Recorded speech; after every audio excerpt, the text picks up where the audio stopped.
សូមពេលមកអូនណាយសូមពេលមកសូមពេលមកអូនណាយសូមពេ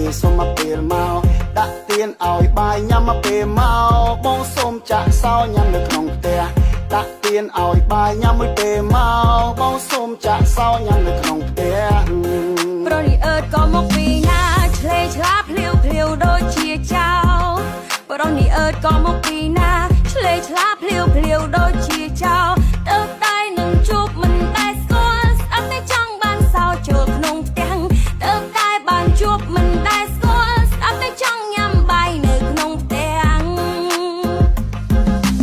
មិនដឹងបាយទឹកនៅឯណាមិនមកស្រឡាញ់គឺក៏បានឲ្យតែបានចូលផ្ទះចាតែមានហើយលោកព្រាំងនេះនៅតាមផ្ទះមិនមែនរ៉េស្តូរ៉ង់លៀនទៅតស្រឡាញ់ហើយចិត្តចង់ប្រយ័ត្នខាតហើយបាត់បង់ណាបាទ